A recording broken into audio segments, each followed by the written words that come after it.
It's the Real Estate Podcast, across every state, city and town of Australia. And welcome to another episode of the Real Estate Podcast, available on iHeartRadio every morning and also on Spotify and Apple and wherever you get your podcast from. Well, the weekend is rolling on this Sunday morning for the 7th day of August for 2022. And coming up, we have the Sunday Rewind, where we are looking at the supply of goods and how that is hurting Australian households. Actually, just on that note, it was good to see in the last 24 hours that crude oil is continuing to go down. But the UK, they are in for a bit of a bumpy ride with their inflation, way ahead of ours, and recession is on the way for them. We are also in the Sunday Rewind, we're going to look at the property falls in Sydney and Melbourne. We'll also take a look at Brisbane, and we also look at the clearance rates and what you should be doing right now if you are a first home buyer without overstretching yourself in terms of buying property. If you're celebrating your birthday today for the 7th of August, have a great Sunday. You share it with Charlize Theron. She is turning 46. Also on this day, Peter Jennings, the news anchor for ABC. In fact, he was the news anchor from 1983 until 2005 on this day when he died, aged 67. Coming up next, we'll have a look at your Sunday weather. From first home buyers to property investors and everything in between. Every morning on the Real Estate Podcast. Grab your coffee and switch on your real estate breakfast every weekday morning from 6:30.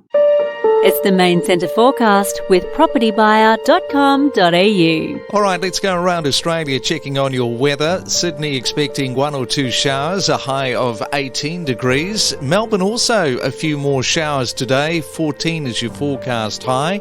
Brisbane, a sunny Sunday, 22 is the forecast. And in Perth today, the showers are going to ease and your top of 18 degrees. It's your Real Estate Weekend Podcast in review. Aussies have the rising cost of living, as you mentioned, including food, fuel and energy and interest rate hikes, of course. And the fear that I said the other day is that the Ukraine war is such an unpredictable aspect to this whole inflation crunch at the moment, and that Putin has become this global disruptor. I keep on saying it's nail-biting, but it is, because every day there just seems to be something new going on, and new allies or new declarations of whether it's support or whether it's condemnation. And it is right that the war does impact many people and many businesses without them even acknowledging it or without even them realizing it. And that can be anything in terms of the supply of a goods or a service, particularly for us here in Australia, construction material and anything else that we import from other countries, because anything that happens because of the war will also impact free trade agreements. It will impact all of the ins and outs of transport and freight. And it's not just what the war is doing. China is still having their zero COVID policy as well. And so the combination between the two does wreak havoc on the supply chain globally. Enjoy your morning coffee. It's your Real Estate Weekend Podcast in review. We know the property market in Sydney has been slowing down this year. You tie that to the inflation number of 6.1% and the uncertainty around the mortgage interest rates going up. People on one hand might say, look, I'm not surprised to see that we're going to have that downturn in the market. But on the other hand, you're going to have people that are going to absolutely hate seeing the number in reality on their properties. But it is the year, it would seem, of the price correction. I think that's right, Craig. I mean, if we look historically at the Australian property market and the Sydney property market, we tend not to see large price falls. But realistically, if that was ever going to be a situation where we did see quite large price falls, it would be now. And that's because interest rates have been falling for 11 years. We've just had the lowest interest rates we've ever seen. And we also had the Reserve Bank saying to people that they didn't expect interest rates to rise until 2024. The Sydney housing market was slowing before these rate hikes. We've already seen over the year to date that property prices in Sydney are down 1.1%. They're down 1.5% from their peak. And we think with higher interest rates likely that the falls in the market are going to accelerate from here. And it comes as real estate agents report properties in some suburbs around Sydney are already selling for anywhere between 10 and 20% less than what they would have sold a year ago. I have no doubt, Craig, that that's happening. Even though we're only saying to date the market's fallen by 1.5%, at the individual property level, you would be seeing areas where we've seen much greater declines in prices.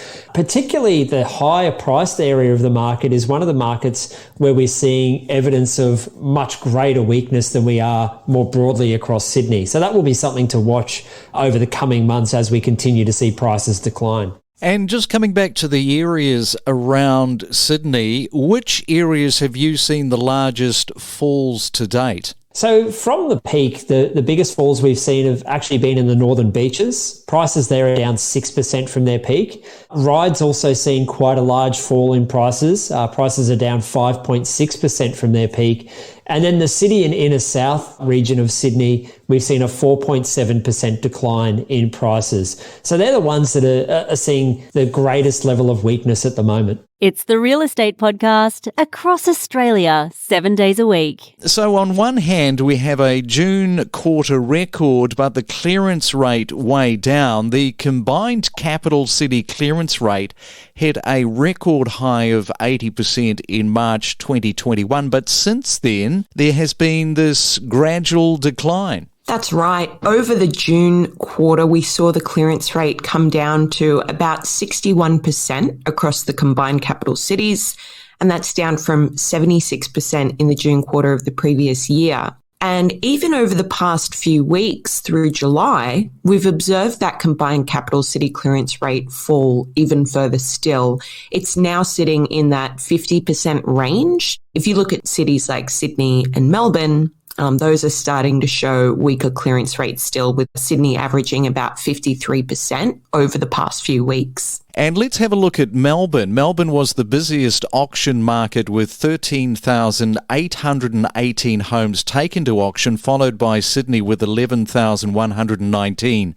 Now, the trend towards lower clearance rate has been most visible in Sydney and Melbourne, where housing values are now falling and advertised stock levels are back to above average levels. What is your main takeaway for Sydney and Melbourne from these numbers right now? Yeah, I mean, I guess this reinforces what we're seeing across the CoreLogic Home Value Index, which measures property values across the market. It reinforces what we're seeing in the time it's taking properties to sell by a private treaty and vendor discounting rates. It all points to a steeper decline in property markets across Sydney and Melbourne, particularly the sort of central and high-end markets of these cities. And they tend to lead the property cycle. They will be the first to see declines during a downswing, and often they see more volatile movements during a downswing as well. So Sydney and Melbourne tend to have higher highs, lower lows. They also are a bit of a bellwether for the other capital cities. If you look at what's happening in the daily CoreLogic Home Value Index, we measure the rolling monthly change on that daily metric. That's also shown that since the increase in interest rates, movements in capital city home values have deteriorated, and Brisbane has now ticked into negative territory as well. So when the month end results come out, we would expect to see that is going to be the third capital city well into the downswing. And the clearance rates are also trending lower, as you say, like a Brisbane. Also, Adelaide is in there, these two regions have had it for so good for such a long, sustained period of time, haven't they? Yeah, so the upswings that we've seen in property prices across Brisbane and in particular Adelaide have been some of the highest we've seen on record. Adelaide in particular would usually be what we call a slow and steady performer over time. It's not been terribly volatile. But this emergency interest rate setting that we saw introduced amid COVID has created an enormous surge in value. So again, now we're starting to see signs that those markets are cooling off a little bit. In the case of Brisbane, as I mentioned, it's coming into price declines. In the case of Adelaide, it's still in growth phase, but the rate of growth is slowing right down. So we would probably expect those markets to follow Sydney and Melbourne into a bit of a downswing. The difference, I think, is that they're not going to see as much of a downswing as what we might see in Sydney and Melbourne. It's your Real Estate Weekend podcast in review. And the cash rate is still below this neutral cash rate that the RBA wants of 2.5%, where the economy is not growing or slowing. If the economy starts to slow from this point, it's probably fair to maybe expect a 25 basis points increase. However, on the other side of the coin, if the economy is still growing, you can bet the house on it that 50 basis points will increase next month. I think you're right, and it probably will be a 50 basis points increase if the economy hasn't slowed, and it's really not slowing yet. I don't want to be one of those flippant people who says, oh, but we had much higher rates and, you know, people need to be used to that and 7% is more normal, because that doesn't help anyone who's currently in a situation where they now have to find extra money to be able to support that mortgage. But I think it could be a good lesson for people in understanding that when they do go for a loan, there are two important things that I think people need to know when they are looking to buy a house. The first one is that you shouldn't ever buy in an overheated market, because when it's an overheated market, you're likely to be buying either on the way up or when the market is just about to turn, because make no mistakes, markets always turn. If you buy on the way up or when the market is about to turn, it's very likely that within the next 12 months, you will have a property that's worth less than you paid, particularly when you factor in the fact that we have fairly high stamp duties in this country, and that adds to your essential buying cost of that property. So what you pay for that property is probably $30,000 or $40,000 or $50,000 more than the purchase price because of all of those buying costs. Once the market turns, you can quickly lose equity in that property. So that's the first thing. If you're about to buy property, whether you're unsure of rates or not, whether rates are going up or going down, don't buy when the market is heated. Wait that little bit longer. The second thing to remember is that if you only just qualify for a loan, if you scrape in by the skin of your teeth and you have to use every available income source to prove to the bank that you can afford this loan, if you're using your family payments and your part-time job and your full-time job and every other scrap of income you can scrape together and the bank only just qualifies you for that loan, then it is likely that you can't really afford that loan, because there will always be a time when interest rates go up. Buy a property when you've got a fair amount of margin built in, so that these interest rate rise, while they're not nice or welcome, they don't hurt your bottom line as much, and you won't feel that stress that you're going to have a forced sale. We connect you to the best real estate information across Australia. The Real Estate Podcast.